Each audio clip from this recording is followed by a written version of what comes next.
नमस्कार, मैं योगेश राणा। बीजेपी के सांसद त्रिवेंद्र सिंह रावत, सांसद अनिल बलूनी, विधायक मदन कौशिक, विधायक बिशन सिंह चौफाल का गदरपुर जाने का कार्यक्रम रद्द हो गया। ये लोग नहीं गए।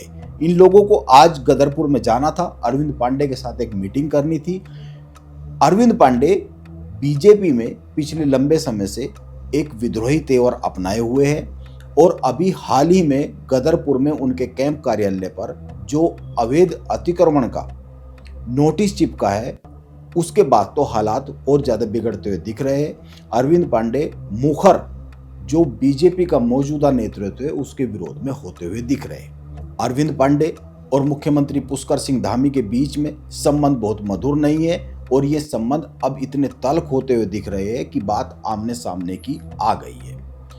ये हालात पैदा होने के बाद सवाल यह उठा जब त्रिवेंद्र सिंह रावत का कार्यक्रम सामने आ गया कि त्रिवेंद्र सिंह रावत, अनिल बलूनी और मदन कौशिक अरविंद पांडे से मिलने जा रहे हैं गदरपुर में, जो गुलर भोज में आवास है अरविंद पांडे का, वहां पर। इसके बाद सवाल ये उठा कि क्या एक गुटबाजी सामने आती हुई दिख रही है, क्या खेमेबाजी गोलबंदी होती हुई दिख रही है, क्योंकि ये साफ नहीं हुआ कि ये कार्यक्रम क्यों बना है। कोई जनसभा नहीं है, क्यों मिलने जा रहे हैं ये भी समझ में नहीं आया और इसके बाद ये कार्यक्रम रद्द हो गया। अमित शाह उत्तराखंड में जब ये कार्यक्रम सामने आया त्रिवेंद्र सिंह रावत का, अमित शाह जो गृह मंत्री है केंद्र सरकार में और बीजेपी के दूसरे नंबर के नेता माने जाते हैं, वो उस समय पर उत्तराखंड में ही थे। उस समय पर ही अगर ये कार्यक्रम सामने आता है तो बहुत सारे सवाल खड़े हुए और अब ये कार्यक्रम रद्द हो गया। सुबह दोपहर के आसपास में सूचना आई कि कार्यक्रम रद्द हो गया, ये लोग नहीं जा रहे। इसके बावजूद गदरपुर में अपने उसी कैंप कार्यालय में, जिस कैंप कार्यालय पर अवैध निर्माण का एक नोटिस चिपका, उसी कैंप कार्यालय में अरविंद पांडे ने एक बड़ा वहां पर शक्ति प्रदर्शन किया। एक जनसभा की छोटी, वहां काफी लोग इकट्ठे हुए और वहां से अरविंद पांडे ने मंच से कई सारे संदेश भी दिए। तो सवाल ये भी खड़ा हो गया कि क्या त्रिवेंद्र सिंह रावत, अनिल बलूनी और मदन कौशिक उसी कार्यक्रम में शामिल होने जा रहे थे? क्या वहां से कोई संदेश देने वाले थे और फिर रद्द क्यों हो गया? अब ये लोग क्यों नहीं जा रहे, इसको लेकर कई सारी बातें सामने आई। इन बातों पर बात कर लेंगे, लेकिन सबसे बड़ी बात तो ये है कि बीजेपी में जो कलह भीतर ही भीतर थी, जिसको लेकर बीजेपी के प्रदेश अध्यक्ष महेंद्र भट्ट भी नकारते रहते थे।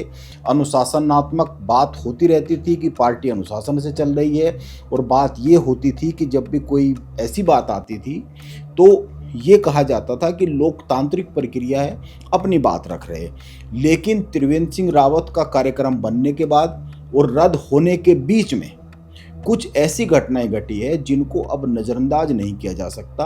अब ये माना जाना चाहिए कि उत्तराखंड में बीजेपी 2027 की तरफ बढ़ रही है, तो साथ साथ में कुछ ऐसे फैक्टर्स भी काम कर रहे हैं जो एक बड़े घमासान की तरफ जाते हुए दिख रहे हैं, अगर इसको केंद्रीय नेतृत्व नहीं समेटता है तो।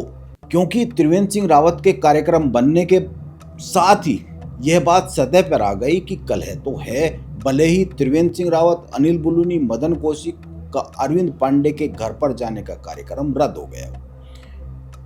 अरविंद पांडे ने अपने उसी कैंप कार्यालय में लोगों की भीड़ जुटाकर यह भी एक संदेश दे दिया है जनसभा कर कि वो पूरी तरीके से अब आर पार के मूड में है। जिस कैंप कार्यालय पर अवैध निर्माण का नोटिस प्रशासन ने अरविंद पांडे को दिया, अब आखिर त्रिवेंद्र सिंह रावत और अन्य नेता गदरपुर क्यों नहीं गए, इसके पीछे कुछ बातें सामने आ रही है। उनमें से दो बातें जो प्रमुख है उनका जिक्र करना चाहिए। पहली बात, अरविंद पांडे ने कहा वहीं पर गदरपुर से जो उन्होंने एक शक्ति प्रदर्शन किया, वहीं पर कहा कि उन्होंने खुद ही त्रिवेंद्र सिंह रावत और अनिल बलूनी को फोन कर मना कर दिया था आने के लिए। और दूसरी बात, यह जानकारी सामने आई है कि बीजेपी के दिल्ली नेतृत्व ने हस्तक्षेप किया। इसके बाद त्रिवेंद्र सिंह रावत और अन्य लोगों ने गदरपुर जाने का कार्यक्रम रद्द किया, क्योंकि गदरपुर में यदि अरविंद पांडे और त्रिवेंद्र सिंह रावत के बीच में कोई मीटिंग हो जाती या फिर कोई ये जो कार्यक्रम वहां पर हुआ उसी में वो शामिल हो जाते, तो संदेश ये चला जाता उत्तराखंड में बीजेपी में कि बीजेपी पूरी तरीके से दो हिस्सों में बढ़ती हुई दिख रही है, बीजेपी में सामान्य बातें नहीं है। बात यह भी सामने आई कि कुछ अन्य बीजेपी के विधायक भी अरविंद पांडे के घर पर जाने की योजना बना रहे थे। इस वजह से भी एक कार्यक्रम रद्द हो गया। लेकिन त्रिवेंद्र सिंह रावत का कार्यक्रम रद्द होने के बाद भी कई सारे संदेश तो चले ही गए हैं। और त्रिवेंद्र सिंह रावत के कार्यक्रम बनने के बाद कुछ ऐसी घटनाएं भी घटी है, जो त्रिवेंद्र सिंह रावत का कार्यक्रम बना और जो रद्द हुआ, इसके बीच में कुछ ऐसी घटनाएं भी घटी है जिसके बड़े मायने हैं। कुछ ऐसे बयान आए हैं जिनके बीजेपी की अंदरूनी राजनीति के लिए मायने हैं। इन संदेशों और इन घटनाओं से यह साफ हो जाता है, दिख जाता है कि 2027 से पहले उत्तराखंड में बीजेपी में एक बड़ा घमासान हो सकता है, ऐसा लग रहा है। इन संदेशों पर और इन बयानों पर आएंगे। आप कुछ बिंदुओं पर गौर कीजिए। पहली बात, त्रिवेंद्र सिंह रावत के गदरपुर का कार्यक्रम बनने से यह बहुत ही साफ हो गया कि बीजेपी में एक गुट है जिसने त्रिवेंद्र सिंह रावत को अपना अगुवा मान लिया है। यदि ऐसा नहीं होता तो फिर त्रिवेंद्र सिंह रावत हरिद्वार से हेलीकॉप्टर के द्वारा गदरपुर जाने का कार्यक्रम क्यों रखते, और क्यों इस कार्यक्रम में उनके साथ अनिल बलूनी, मदन कौशिक के जाने की सूचना आती, और क्यों डीडी हाट से विधायक बिशन सिंह चुफाल के आने की भी सूचना आती। अगर ऐसा नहीं होता तो जाहिर सी बात है त्रिवेंद्र सिंह रावत को बीजेपी का एक खेमा अपना अगुवा मान रहा है। इस तरह के संदेश बीजेपी में जाते हुए दिख रहे, उत्तराखंड की राजनीति में जाते हुए दिख रहे। ये अलग बात है कि ये लोग नहीं गए, लेकिन संदेश तो चले ही गए हैं। और बात केवल इतनी ही नहीं है, चर्चा तो ऐसी भी है कि त्रिवेंद्र सिंह रावत जब गदरपुर में अरविंद पांडे से मिलने के जा रहे थे तो उसी वक्त बीजेपी के कुछ और विधायक भी वहां पहुंचने का कार्यक्रम बना रहे थे। कुछ अन्य विधायक भी गदरपुर में जाने की तैयारी कर रहे थे। इस तरह की भी बातें सामने आ रही है। इसीलिए मामला अधिक गंभीर मोड़ पर जाकर खड़ा होता दिख रहा था। इसीलिए बीजेपी की सेंट्रल लीडरशिप को हस्तक्षेप करना पड़ गया और ऐसी जानकारी सामने आ रही है। यह सही है, त्रिवेंद्र सिंह रावत का कार्यक्रम रद्द हो गया, लेकिन बात अब आगे बढ़ गई है और बहुत से संदेश चले गए हैं। इससे इनकार नहीं किया जा सकता और बहुत सी बातें चर्चा में आ गई है।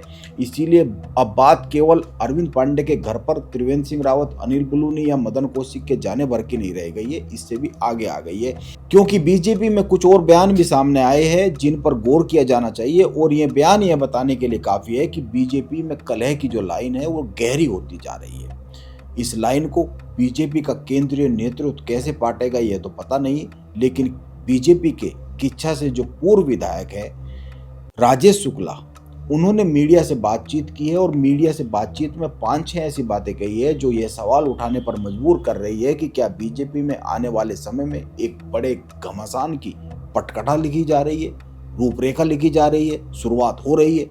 राजेश शुक्ला ने पहली बात तो यह कही है कि अरविंद पांडे मंत्री नहीं बनाए जाने से कुंठित है, इसी कारण वो बीजेपी के विरोध में, मुख्यमंत्री धामी के विरोध में काम कर रहे हैं। राजेश शुक्ला ने दूसरी बड़ी बात यह कही है कि अरविंद पांडे मुख्यमंत्री को बार बार ईमानदार कहकर तंज कसते रहते हैं, पार्टी को उनके खिलाफ कार्रवाई करनी चाहिए। तीसरी बड़ी बात उन्होंने यह कही है कि अरविंद पांडे और उनके करीबी यह चाहते हैं जिले में अधिकारी उनके हिसाब से चले ताकि उनके वो काम हो सके जो वो काम पहले करते रहे हैं, वो खनन के साथ साथ कुछ और काम भी गिना रहे हैं। और चौथी बात, किच्छा से बीजेपी के पूर्व विधायक और मुख्यमंत्री पुष्कर सिंह धामी के करीबी माने जाने वाले राजेश शुक्ला ने यह भी बहुत साफ साफ कहा है कि अरविंद पांडे वो भाषा बोलते हैं जो कांग्रेस के नेता तिलकराज बेहड़ बोलते हैं। अरविंद पांडे कांग्रेस के इशारे पर काम कर रहे हैं ताकि बीजेपी 2027 में एक बार फिर से सत्ता में न आए।